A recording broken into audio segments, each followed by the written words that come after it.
మన ఇప్పుడు ప్రజావాణిలో ఉన్న సర్పంచ్లు అందరూ కూడా పెండింగ్ బిల్లులు ఉన్నాయని చెప్పి కూడా వీళ్ళందరూ ఇక్కడ ధర్నా చేయడం జరిగి చూస్తున్నాను. మనం అడిగి తెలుసుకుందాం అసలు ఏమైంది, ఎందుకు. తెలంగాణ రాష్ట్ర సర్పంచులందరం కూడా గ్రామాలు ఎంతో మేము అప్పులు చేసి అభివృద్ధి చేశాము. గతంలో మన కాంగ్రెస్ ప్రభుత్వం రాగానే మీ సర్పంచుల పెండింగ్ బిల్లు తొందరగా రిలీజ్ చేస్తామని సీఎం గారు ప్రకటించారు. అయినప్పటికీ ఇంతవరకు బిల్లులు లేవు. కనీసం ఒక అప్లికేషన్ తీసుకున్న నాదుడే లేడు.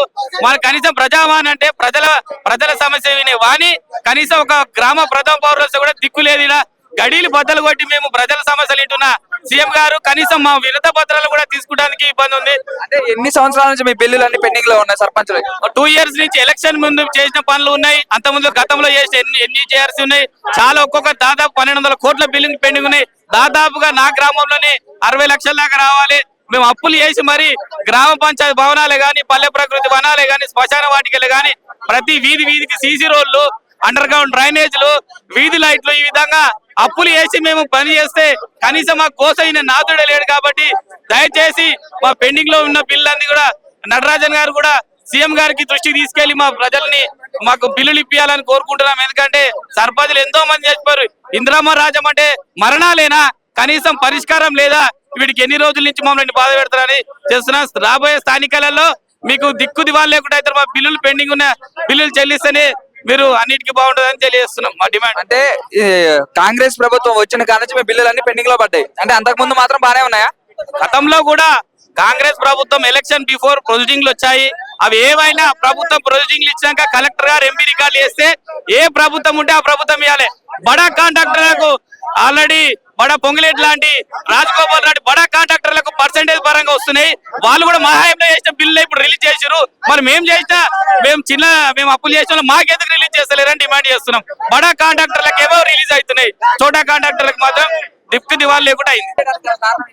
అనేక 4 సార్లు వినతి పత్రాలు ఇచ్చినాం. ఈ ప్రజాభవన్ లో పరిష్కారం అవుతలేవు. ఈ పరిష్కారం గారి ప్రజాభవన్ ఎందుకు అని పరిష్కారం అయితలేదు. మీనాక్షి నటరాజన్ అమ్మగారు వచ్చింది కాబట్టి ఆమె ఇయ్యాలనే దాని మీద మేము వచ్చినాం. దాన్ని ఇంత ఎన్నిసార్లు సరైనది కాదు. నా పేరు మధుసూదన్ రెడ్డి, రాష్ట్ర జేఏసీ వైస్ ప్రెసిడెంట్. తెలంగాణలో ఉన్న సర్పంచ్లు అందరూ కూడా బిల్లులు అనేవి కూడా వాళ్ళని పెండింగ్ లో పెట్టారని చెప్పడం కూడా ఇక్కడ వీళ్ళు ప్రజాభవన్ లో చెప్పడం చూస్తూనే ఉన్నాం. మనం అడిగి తెలుసుకుందాం మరిన్ని విషయాలు. ఇక్కడ మన దగ్గర మధుసూదన్ ఉన్నారు, మనం అడిగి తెలుసుకుందాం. నమస్తే అన్న, ఏమైంది, ఎందుకు ఇక్కడ మీరు ప్రజాభవన్ కు వచ్చారు? 13 నెలలు 14 నెలలు అవుతుంది మా సర్పంచుల గడువు మురిసి.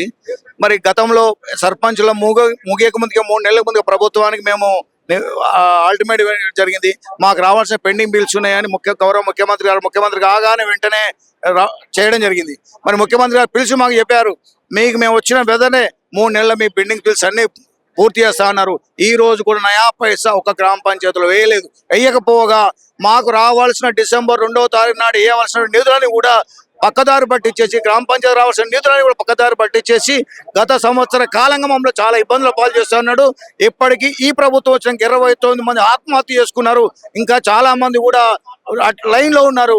మరి దయచేసి ఈ ప్రభుత్వాన్ని మేము డిమాండ్ చేస్తా ఉన్నాం. మరి ఆనాడు ఉన్నటువంటి ప్రతిపక్ష నాయకుడు ఈనాడు ముఖ్యమంత్రి రేవంత్ రెడ్డి గారు అనేక మార్లు మీ సర్పంచుల హక్కులను, మీకు రావాల్సిన పెండింగ్ బిల్స్ అన్ని రిలీజ్ చేస్తా అన్నారు. ఇప్పటికీ వచ్చిన కాంగ్రెస్ ప్రభుత్వం వచ్చిన కాడ నుంచి ఇంతవరకు మీ బిల్లులు అనేవి రాలేదా? ఒక్క నయా పైసా రూపాయి ఇప్పటి వరకు గ్రామ పంచాయతీలకు ఇవ్వలేదు. మేము కాంగ్రెస్ పార్టీ వచ్చిన తర్వాత 4 నెలలు మరి ఉన్నాం, మా పదవిలో ఉన్నాం. అంతకుముందు 4 నెలలు, అంతకుముందు 8 నెలలు, 12 నెలల బిల్లులు రావాల్సి ఉండే. సంవత్సరం కాలంగా మాకు రావాల్సిన బిల్లులు ఉండే.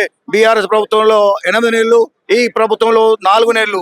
మొత్తంగా మార్చి టు మార్చి లెక్కలు ఉంటాయి కాబట్టి ఎవరి మార్చిలో వేయాల్సినటువంటి నిధులన్నీ కూడా పక్కదారి పట్టించేసి మరి సర్పంచులు రావాల్సిన పెండింగ్ బిల్స్ అన్ని కూడా మిస్యూజ్ చేశారు. వారి పెండింగ్ బిల్స్ కూడా రాలేకపోయాయి. అనేక మంది ఆత్మహత్య చేసుకున్నారు. అంటే మీరు ఎవరన్నా అధికారులను కలవడం జరిగిందా? కలిస్తే వాళ్ళు ఏమన్నారు? మేము అనేక రకాల అధికారులను కలిసాం. ఆ అధికారులు కూడా ఒకటే చెప్తా ఉన్నారు, మరి ప్రభుత్వం దగ్గర ఉన్నది, ముఖ్యమంత్రి దగ్గర ఉన్నది. ముఖ్యమంత్రి దగ్గర పోతే బట్టిని పొమ్మంటాడు, బట్టిని కలిస్తే ముఖ్యమంత్రిని కలవమంటాడు. బట్టి గారిని కలవడం జరిగిందా మీరు? మేము 2 సార్లు బట్టి గారిని కలవడం జరిగింది. వినతి పత్రం ఇచ్చాం. మరి డిసెంబర్లో ఇస్తామన్నారు, జనవరిలో ఇస్తామన్నారు, ఫిబ్రవరిలో ఇస్తామన్నారు. ఎలాంటి బిల్లు ఇవ్వలేదు, ఇప్పటి వరకు కూడా ఇవ్వలేదు. కాబట్టి దయచేసి మాకు రావాల్సినటువంటి పెండింగ్ బిల్స్ అని ఇవ్వాలని మేము డిమాండ్ చేస్తా ఉన్నాం. మరి అనేక మంది ఆత్మహత్య చేసుకుని మీ ద్వారా మేము రిక్వెస్ట్ చేస్తా ఉన్నాను ప్రభుత్వానికి. మరి మీడియా గతంలో ఏ ప్రభుత్వాలు మారాలన్నా మీడియానే ప్రధానం. మరి ఆనాడు ఉన్నటువంటి ప్రతిపక్ష నాయకుడిగా రేవంత్ రెడ్డి గారు మీడియా సహకారం తీసుకొని అన్ని రకాల ప్రభుత్వ ఉద్యోగులను కూడా మోసం చేశారు. ఇప్పుడు మమ్మల్ని కూడా వంచి మోసం చేశాడు. మా తర్వాత వచ్చినటువంటి అనేక మంది ఎస్సీ సర్పంచులు చాలా మంది ఉన్నారు, వాళ్ళు కూడా ఆత్మహత్యలు చేసుకున్నారు. వాళ్ళ ఆత్మహత్యలు ఇంకా నివారించాలంటే తప్పకుండా ఈ ఒక బిల్లులు ఇమీడియట్ గా రిలీజ్ చేయాలని మేము డిమాండ్ చేస్తా ఉన్నాం. అంటే ఒకవేళ స్పందించని ఎడల మీరు చేసే కార్యాచరణ ఏమనుకుంటున్నారు? ఇక ఆలోచన చేస్తా ఉన్నాం. మొన్న ఒక వికారాబాద్ సర్పంచ్ చనిపోయిండు, చాలా మంది కంటదాడి వచ్చింది. ఆ దాన సంస్కరణకు డబ్బు లేనివంటి పరిస్థితి, భూమి అమ్మి పెట్టాడు. ఈ కార్యాచరణ చేసుకొని రాబోయే రోజుల్లో పెద్ద ఎత్తున ఆందోళన చేసి మరి కార్యక్రమానికి అన్ని రాజకీయ పార్టీలు కూడా ఆహ్వానించి మా యొక్క గోడు వెలబోస్తామని ఈ సందర్భంగా తెలియజేస్తా ఉన్నాను. తెలంగాణ రాష్ట్రంలో మోసదీసే పరిస్థితి ఈనాడు వచ్చింది. సర్పంచులు అనేక సార్లు అనేక ఉద్యమాల ద్వారా ముఖ్యమంత్రి నుంచి ప్రతి ఒక్కరికి మరి చిన్న స్థాయి నుంచి పెద్ద స్థాయి అధికారులకు మేము ఆనాటి నుంచి ఈనాటి వరకు సంవత్సర కాలం నుంచి అనేక ఉద్యమ కార్యాచరణ చేసినాం.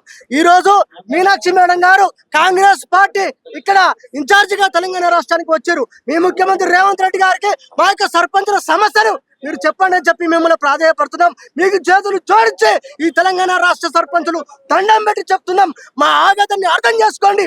ఇప్పటికీ సర్పంచులు ఈ రాష్ట్రంలో చనిపోయినారు, ఇంకా ఆత్మహత్యలు చేసుకుంటున్నారు. అంటే సోనియమ్మ రాజ్యం అంటే, ఇందిరమ్మ రాజ్యం అంటే ఆత్మహత్యలేనా, మరణాలేనా, చావులేనా, ఇక వేరే దారి లేదా?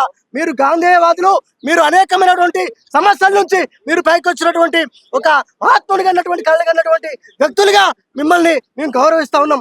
మీరు ముఖ్యమంత్రి రేవంత్ రెడ్డి గారికి మీరు చెప్పండి, మీ పార్టీ కాంగ్రెస్ పార్టీకి మీరు చెప్పండి, సర్పంచులు ఘోష చేస్తున్నారు, ఆత్మహత్యలు చేసుకుంటారు. కాబట్టి మాకు రావాల్సినటువంటి పెండింగ్ నిధుల్ని ముఖ్యమంత్రి ద్వారా ఇప్పించి మీరు వారు కడిగిపోగలిగే విధంగా మీరు మాకు సహకరిస్తారని మిమ్మల్ని చేతులు జోడించి వేడుకుంటున్నాం. షేర్ చేయండి, లైక్ చేయండి, సబ్స్క్రైబ్ చేయండి. మరిన్ని వీడియోల కోసం బెల్ సింబల్ పై క్లిక్ చేయండి.